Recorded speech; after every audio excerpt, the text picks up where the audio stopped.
দুই বোন নিজেদের জীবনকে আরো রোমাঞ্চকর করতে মাঝ সমুদ্রের শার্ক দেখতে আসে। সেফটির জন্য লোহার খাঁচাকে হুক দিয়ে আটকিয়ে সমুদ্রের উপর থেকে প্রায় 15 ফুট নিচে বিশাল বড় বড় শার্ক দেখতে থাকে। আর তখনই কোনো এক কারণে খাঁচাতে লাগানো হুকের দড়ি ছিঁড়ে যায়। এরপর তারা সমুদ্রের নিচে তলাতে থাকে। গভীরে যেতে যেতে সমুদ্রের 160 ফুট গভীরে চলে যায় তারা। এখন কি হবে? তারা কি পারবে এই ভয়ানক মানুষকেও শার্কগুলোর হাত থেকে বেঁচে ফিরতে?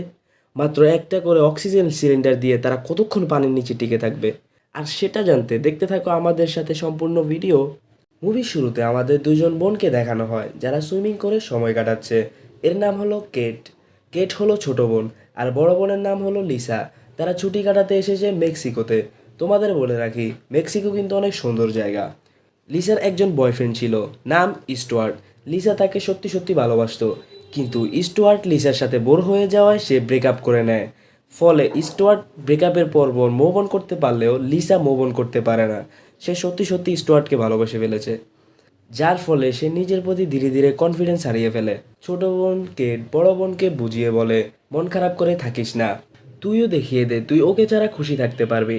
এরপর রাতে কোনো কারণে কেটের ঘুম ভেঙে যায়। ঘুম থেকে উঠে পাশে ফিরে দেখতে পায় তার বড় বোন লিসা তার পাশে নেই।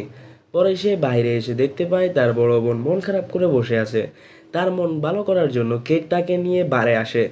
আর সেখানেই তাদের সাথে পরিচয় হয় এই দুইজন হ্যান্ডসাম মেক্সিকান ছেলের সাথে। কথায় কথায় তাদের মধ্যে একজন ছেলে বলে, পাশের সমুদ্রে আমরা প্রতি সপ্তাহে শার্ক দেখতে যাই। কেট অনেক নির্ভয় এবং নতুন কিছু উপভোগ করতে তার অনেক ভালো লাগে, তাই সে সাথে সাথে রাজি হয়ে যায় শার্ক দেখতে যাওয়ার জন্য। কিন্তু লিসা রাজি থাকে না। সে অনেক ভীত। সে বলে, আমার অনেক ভয় লাগে, আমি তো স্কুবা ড্রাইভিংও পারি না, আমি যাব না। এটা শুনে কেট বলে, তুমি যদি শার্ক দেখতে যে সেখানে ছবি সবাইকে দেখাও, তাহলে কেউ তোমাকে বোরিং বলবে না। এই কথা শুনে লিসা রাজি হয়ে যায়। কথা বলতে বলতে দুই বোনের সম্পর্ক এই দুই ছেলের সাথে আরো গভীর হয়ে ওঠে। এরপর কেট এবং লিসা তাদেরকে বিদায় জানিয়ে চলে আসে তাদের হোটেলে। পরের দিন সকালে তারা সমুদ্রের শার্ক দেখার জন্য স্পটে যায়। কিন্তু সেখানে শার্কের ছবি দেখে লিসা আবার বলে, দেখ না, আমার অনেক ভয় লাগছে, আমি যাব না। কেট বলে, আরেক কিছু হবে না। এরপর সেখানে তাদের বয়ফ্রেন্ডরাও আসে। তারা ক্যাপ্টেনকে জনপ্রতি $100 দিয়ে ছোট বোটে উঠে পড়ে। ক্যাপ্টেন তাদেরকে জিজ্ঞেস করে, তোমরা কি স্কুবা ড্রাইভিং পারো? লিসা পারে না, কিন্তু তারা দুইজনেই মিথ্যা কথা বলে, বলে হ্যাঁ আমরা স্কুবা ড্রাইভিং পারি। এরপর সেখান থেকে তারা মাঝ সমুদ্রে বড় বোটে আসে, যেখানে শার্ক দেখার সকল সরঞ্জাম রয়েছে। বড় বোটে সবাই ওঠে। এখানে নতুন একজন ছেলে আছে, এর নাম হলো হাভিয়ার। হাভিয়ার পানিতে রক্ত মাংস ফেলে শার্কদেরকে নিজেদের দিকে আকৃষ্ট করছে। এই সময় কেট বলে, তুমি যে এগুলো ফেলতেছো এসব কি লিগেল? হাভিয়ার ভাগা গলায় বলে, তো আমরা কল করে ডাকবো নাকি ওদের? ছেলেটা একটু দুষ্ট টাইপের। লিসা এখনো ভয়ে আছে। সে বলে, দেখ আমার এটা ঠিক মনে হচ্ছে না, চল না আমরা চলে যাই। কেট বলে, আরে কিছু হবে না, আমরা তো লোহার খাঁচায় থাকবো, শার্ক আমাদের কিছু করতে পারবে না। এদিকে মাংসের টুকরো আর রক্ত ফেলার সাথে সাথে শার্ক চলে আসে। তাদের সবার খুশির ঠিকানা থাকে না, কিন্তু বেচারা তো জানে না সামনে তাদের সাথে কি হতে চলেছে। এরপর প্রথমে কেট এবং লিসার বয়ফ্রেন্ডদেরকে অক্সিজেন সিলিন্ডার পরিয়ে খাঁচাই করে নিচে পাঠিয়ে দেয়। ছেলেগুলোকে নিচে পাঠানোর পর তাদের সাথে ক্যাপ্টেন ওয়াকি টকিতে যোগাযোগ করে তারা ঠিক আছে কিনা সেটা কনফার্ম করে নেয়। এদিকে তারা দুই বোনও নিচে যাওয়ার জন্য রেডি হয়ে যায়। ক্যাপ্টেন অক্সিজেনের পরিমাণ দেখিয়ে বলে, এটা যখন 200 থেকে 100-তে আসবে তখন আমাকে বলবে, এটা 50-এ আসলে আমি তোমাদেরকে উপরে তুলে নেব। লিসাকে ভয় পেতে দেখে ক্যাপ্টেন বলে, তোমরা শুধু 50 ফুট নিচেই যাবে, এরপর শার্ক দেখার পর আমি তোমাদের তুলে নিব। সে আরও বলে, যত বেশি তাড়াতাড়ি শ্বাস নিবা তত তাড়াতাড়ি অক্সিজেন শেষ হয়ে যাবে। তো এসব বলে ক্যাপ্টেন তাদেরকে মাস্ক পরিয়ে রেডি করে নেয়। তখনই ছেলেগুলো শার্ক দেখে উপরে উঠে আসে। গাইস, খাঁচাটা কিন্তু অনেক পুরনো, জং ধরে আছে এটায়। তাদেরকে ক্যাপ্টেন একজন একজন করে খাঁচায় ঢুকিয়ে দেয়। কেট যাওয়ার সময় ছেলেদের থেকে ক্যামেরা নিয়ে যায়। ছেলেটা বলে, যদি পানিতে পড়ে তাহলে তোমাকে কিন্তু আমার ক্যামেরা এনে দিতে হবে। কেট বলে ওকে। এরপর তারা নিচে যায়। তারা তো খুশিতে আত্মহারা হয়ে যায়। সরাসরি শার্ক দেখে খুশিতে ছবি তুলতে থাকে। কেট যখন লিসাকে বলে আমাকে ছবি তুলে দাও, তখনই ভুলবশত ক্যামেরা পড়ে যায়। লিসা বলে, এবার ওদের দুইজনকে কি জবাব দেব? ক্যামেরাটা পড়ার সাথে সাথে একটা শার্ক সেটাকে খেয়ে নেয়। ক্যামেরার কথা না ভেবে তারা শার্ক দেখার আনন্দ উপভোগ করতে থাকে। কিছুক্ষণ শার্ক দেখার পর লোহার খাঁচাটার দড়ি পিছলে তারা একটু ঝাঁকুনি খায়। ফলে আগে থেকে এখানে না আসা লিসা তো অনেক ভয় পেয়ে যায়। ক্যাপ্টেন ওয়াকি টকিতে বলে, তোমরা কি ঠিক আছো? লিসা বলে, আমাদের উপরে নিয়ে যাও, আমি উপরে চলে যাব। কেট রাজি না থাকা সত্ত্বেও সে যেহেতু শার্ক দেখে ফেলেছে তাই সে উপরে যেতে বলে দেয়। হাভিয়ার তখন ক্যাপ্টেনের কথায় তাদের উপরের দিকে টানতে থাকে, কিন্তু তখনই লোহার খাঁচায় লাগানো দড়ি নিচের দিকে যেতে থাকে। ধীরে ধীরে সমুদ্রের তলদেশে যেতে থাকে তারা দুজন। নিচে যেতে যেতে তারা সমুদ্রের 160 ফিট গভীরে গিয়ে পৌঁছায়। এখন কি হবে? তারা কিভাবে উপরে উঠে আসবে? চারপাশে মানুষ খেকো শার্ক। তারা দুজন মাত্র একটা করে সিলিন্ডার নিয়ে উপর থেকে পড়ার পর তো লিসা আরো ভয়ে আর্তনাদ করতে থাকে, কিন্তু সে এত প্যানিক করলে তো অক্সিজেন তাড়াতাড়ি শেষ হয়ে যাবে। যে মেয়েটা ভয়ে এখানে আসতে চায়নি সেই মেয়েটি সমুদ্রের 160 ফিট গভীরে কোনো সাহায্য ছাড়া, ভাবো তো ও কেমনটা অনুভব করছে। কেট তাকে শান্ত করে। তারা নিচে থেকে উপরে সাহায্যের জন্য চিৎকার করতে থাকে। ক্যাপ্টেন ওয়াকিটকির মাধ্যমে রেডিওতে কিছু বলতেছে, কিন্তু তারা পানির অনেক নিচে থাকায় রেঞ্জ পাচ্ছে না।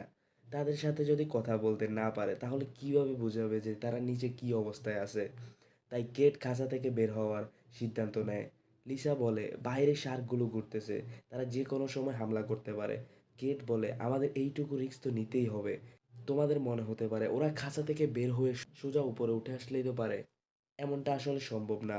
পানির এত গভীর থেকে যদি তারা উপরে উঠতে থাকে তাহলে নাইট্রোজেন বাবল তৈরি হয়ে ব্লাডের মধ্যে ছড়িয়ে পড়বে, এতে তাদের মৃত্যুও হতে পারে।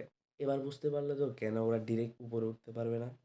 কিন্তু খাঁচার মুখ খুলতে যেয়ে দেখে হুক যেটার সাথে লাগানো ছিল সেই বড় লোহাটা এসে খাঁচার মুখে পড়েছে। তারা শত চেষ্টা করেও সেটা সরাতে পারছে না, কারণ সেটা অনেক বেশি বাড়ে। কেট স্লিম থাকায় খাঁচার রডের ফাঁকা দিয়ে বের হয়, কিন্তু সেটাও একটা সমস্যা। কেটের মাথা আর অক্সিজেন মাস্ক একসাথে বের হচ্ছে না সেই ফাঁকা দিয়ে। তাই কেট রিস্ক নেয়, অক্সিজেন মাস্ক খুলে শ্বাস বন্ধ করে আগে নিজের বডি বের করে, এরপর মাস্ক বের করে সাথে সাথে অক্সিজেন মাস্কটা পরে নেয়। একটুর জন্য সে যদি দেরি করতো তাহলে তার জানও পর্যন্ত যেতে পারতো।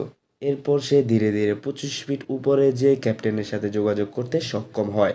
ক্যাপ্টেন বলে, তোমরা ঠিক আছো? তোমার অক্সিজেন আর কতটুকু বাকি আছে? কেট বলে, আমরা ঠিক আছি, এখনো 55 বাকি আছে। আমরা 160 ফুট নিচে আছি, সেখান থেকে 25 ফিট উপরে এসে তোমার সাথে কথা বলতেছি। তুমি তুমি আমাদেরকে সাহায্য করো। ক্যাপ্টেন বলে, তুমি তাড়াতাড়ি লোহার খাঁচায় যাও, ওখানে শার্ক তোমার কিছু করতে পারবে না। হাভিয়ার আরেকটা হুক নিয়ে নিচে যাচ্ছে, সেটা লাগিয়ে দিলে তোমাদের উপরে নিয়ে আস। এরপর কেট দেরি না করে সে খাঁচায় চলে আসে। খাঁচায় আসার পর খাঁচার উপরে থাকা লোহাটাও সে সরাতে সক্ষম হয়। এরপর কেট লিসাকে বলে, উপর থেকে সাহায্য আসতেছে, তো আমাদেরকে অক্সিজেন বাঁচিয়ে রাখতে হবে। যেহেতু উপরের থেকে সাহায্য আসতেছে তাই তারা দুজন কথা বলতে থাকে নিজেদের মধ্যে। কেট বলে, আমাকে মাফ করে দাও, আমার জন্য তুমি এখানে আজকে। আর তুমি নিজেকে বোরিং কেন মনে করো? তোমার বয়ফ্রেন্ড তোমাকে ছেড়ে চলে গেছে, এতে নিজেকে ছোট করে দেখার কি আছে?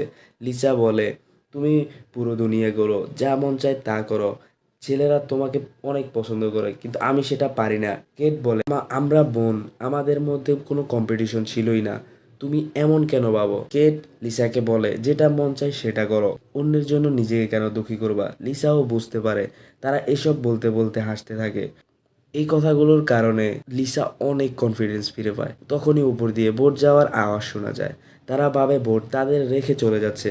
তাই কেট আবার খাঁচা থেকে বের হয়ে ক্যাপ্টেনের সাথে কন্ট্যাক্ট করার জন্য বের হয়। কিন্তু বের হয়ে একটু যাওয়ার পরে শার্কে তার উপর হামলা করে দেয়। সে তাড়াতাড়ি এসে খাঁচায় ঢুকে যায়, একটুর জন্য সে বেঁচে যায়। কিন্তু শার্ক তার পিছে পিছে এসে খাঁচার বাইরে থেকে হামলা করে দেয়। খাঁচা পুরনো হওয়ার ফলে খাঁচার রড বাঁকা হয়ে যায়। আরেকবার হামলা করলে পুরো খাঁচা ভেঙে যাবে। লিসা বলে, কথা বলতে পারছো? কেট বলে, না। লিসা বলে, ও আমাদের এখানে মরার জন্য রেখে চলে গেছে। কেট বলে, ওরা এমন করবে না, তুমি শান্ত হও। কেট বলে, তোমার কতটুকু অক্সিজেন বাকি আছে? লিসা বলে, 40। কেট বলে, ভয় পেও না, আমাদের কিছু হবে না, সব ঠিক হয়ে যাবে। এরপর তারা হাভিয়ারকে দেখতে পায়। সে লাইট নিয়ে অনেক দূরে তাদেরকে খুঁজছে। এখন যদি তাকে বলতে না পারে যে তারা কোন জায়গায় আছে তাহলে তারা কখনোই আর উপরে যেতে পারবে না। তা কেটের মাত্র 17 বাকি আছে অক্সিজেন। তাই লিসা যাবে বলে সিদ্ধান্ত নেয়। কেট বলে, মাটির কাছাকাছি থেকো, ওখানে শার্ক তোমাকে হামলা করতে পারবে না। তখনই একটা শার্ক তার উপর হামলা করে দেয়, কিন্তু সে দুই পাথরের মাঝখানে আশ্রয় নিয়ে বেঁচে যায়। এরপর শার্ক গেলে সে আবার হাভিয়ারের দিকে যেতে থাকে, কিন্তু সেখানে অনেক বড় গর্ত দেখে লিসা অনেক ভয় পেয়ে যায়। কিন্তু কেট তাকে সাহস যোগায়।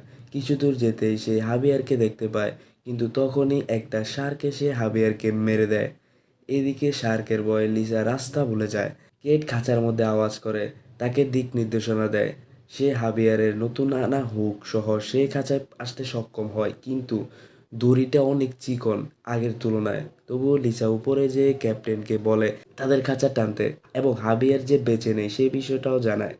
এরপর দুই বোনকে উপরে ওঠানো হয় ধীরে ধীরে। তারা তো অনেক খুশি, কিন্তু সেই খুশি বেশিক্ষণ থাকে না। প্রায় জমিন থেকে 60 ফুট উপরে খাঁচার ওজন চিকন দড়িটা নিতে পারে না। ফলে তারা দড়ি ছিঁড়ে নিচের দিকে পড়তে থাকে। আবার এবার লিসার পা খাঁচার নিচে আটকে যায়। তারা চেষ্টা করেও পারছে না খাঁচা থেকে। লিসা গিয়ে এই বিষয়টা ক্যাপ্টেনকে জানায়। এইদিকে অক্সিজেনও শেষ হয়ে যাচ্ছে। উপরে ক্যাপ্টেনকে এটা জানায়, কিন্তু ক্যাপ্টেন বলে আমি নিচে অক্সিজেন পাঠাচ্ছি। অক্সিজেনটা আমি আগে দেই নাই, কারণ সিলিন্ডার চেঞ্জ করলে হ্যালুসিনেশন হয়, মানুষ আজব রকম চিন্তা আচরণ করে। আমি কোস্টগার্ডদের খবর করে দিয়েছি, তারা আসতে 1 ঘন্টা লাগবে। লিসা তো ভয়ে শেষ, কিন্তু কেট তাকে শান্ত করে। এরপর তাদের জন্য ক্যাপ্টেন সিলিন্ডার পাঠায়। কেটের মাত্র আর 2% বাকি আছে। সে আগেরটা খুলে নতুন সিলিন্ডার লাগিয়ে নেয়। সিলিন্ডারের সাথে ওয়াটার ফ্লেয়ার গানও দিয়েছে, যাতে তারা তাদের লোকেশন জানাতে পারে। এইসব নিয়ে যখন কেট খাঁচার দিকে আসছিল, তখন শার্ক এসে তাকে সেখান থেকে কামড়িয়ে নিয়ে যায়। এরপর লিসা বুঝতে পারে তাকে আর কেউ হেল্প করতে আসবে না। এদিকে তার অক্সিজেন চাইলে এসে পৌঁছেছে। তার পা আটকে থাকায় সে শার্কের শিকার করার সুই দিয়ে সিলিন্ডারটি নেয়। এরপর সে অক্সিজেন সিলিন্ডার চেঞ্জ করে। তখনই কেট রেডিওতে তার সাথে যোগাযোগ করে। সে বলে তাকে অনেকগুলো শার্ক ঘিরে আছে, তার অনেক রক্ত বের হচ্ছে, তার অক্সিজেন 30 বাকি আছে মাত্র। এরপর লিসা কেটকে বাঁচানোর জন্য তার লাইফ জ্যাকেট খুলে খাঁচার নিচে রেখে সেটার ভিতরে সিলিন্ডার দিয়ে আরো অক্সিজেন ভরে খাঁচাটাকে উপরের দিকে তোলে। খাঁচা আর বেশি উপরে উঠবে না, কিন্তু তার পা এখনো লোহার সাথে লেগে আছে। তাই সে তার পা টান দেয়, ফলে লোহার সাথে লেগে থাকা পা ছিঁড়ে যায়। সে যন্ত্রণায় চিৎকার করতে থাকে। অবশেষে সে খাঁচা থেকে বের হতে সক্ষম হয়। কেট লিসার হাতে থাকা লাইট দেখে বলে এই বরাবর আসো। এসে দেখতে পায় কেটের অনেক রক্ত ঝরতেছে। লিসা তখনই এই অবস্থা দেখে উপরে যাওয়ার সিদ্ধান্ত নেয়, ক্যাপ্টেন না করার পরেও। তারা 60 ফুট উপরে এসে কিছুক্ষণের জন্য রেস্ট নেয়, আবার উপরে উঠতে শুরু করে। তারা শার্ক থেকে বাঁচার জন্য ফ্লেয়ার গান ইউজ করে। শার্ক ফ্লেয়ার গান ভয় পায়, কিন্তু একটা ফ্লেয়ার গান শেষ হওয়ার পর নতুন একটা যখন দৌড়াইতে যাবে, তখন বাকি ফ্লেয়ার গানগুলো হাত থেকে পড়ে যায়। এটাই লাস্ট, এটা দিয়ে উপরে যেতে না পারে তাহলে তাদের খেলা এখানেই শেষ। অনেক কষ্টে তারা উপরে আসে, কিন্তু রক্ত বের হওয়ার কারণে শার্ক এখনো তাদের পিছে। ক্যাপ্টেন উপর থেকে হাওয়া ভরা টিউব নিক্ষেপ করে। লিসা কেটকে সামলিয়ে উপরে তুলতে যাবে, শার্ক তাকে আরো কামড়িয়ে আহত করে দেয়। এরপর তারা টিউব ধরে যখন একেবারে উঠেই যাবে, তখন লিসাকে শার্ক আবার টেনে নিয়ে যায়, কিন্তু সে শার্কের চোখে আঙুল দিয়ে তাকে মুখ থেকে ছাড়িয়ে নেয়। এরপর তাদের দুজনকে সবাই মিলে বোটে তোলে। তখনই আমরা জানতে পারি লিসা এতক্ষণ ধরে হ্যালুসিনেশন করছে। ভাইরে ভাই, এটা জানার জন্য আমি প্রস্তুত ছিলাম না একদমই। তোমাদের কি হাল কমেন্টে জানিও। আমরা জানতে পারি লিসা যখন সিলিন্ডার চেঞ্জ করছে, সে তখন থেকেই হ্যালুসিনেশন করতেছে। সে আসলে খাঁচা থেকে নিজের পা এখনো বের করতেই পারেনি। কেট তখনই মারা গিয়েছে যখন সে সিলিন্ডার আনতে যায় আর শার্ক তাকে আক্রমণ করে।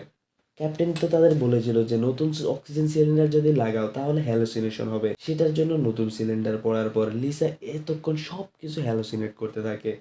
ক্যাপ্টেন তাকে রেডিওতে বলে আর কিছুক্ষণ অপেক্ষা করো, কোস্ট গার্ড চলে এসেছে। লিসা কষ্টে পানির নিচে ভেঙে পড়ে। সে যখন বুঝতে পারে যে আসলে কেট অলরেডি তাকে ছেড়ে চলে গেছে। এর কিছুক্ষণ পরে কোস্ট গার্ড এসে লিসাকে উদ্ধার করে। আর এখানেই শেষ হয়ে যায় এই দুর্ধর্ষ সার্ভাইভাল মুভিটি। তোমাদের কেমন লেগেছে অবশ্যই জানাবে কমেন্টে। এই মুভির পার্ট 2 আছে, কি বলো সেটা এক্সপ্লেইন করব, কমেন্টে জানিও। সে পর্যন্ত ভালো থেকো, সুস্থ থাকো, আল্লাহ হাফেজ, বাই বাই।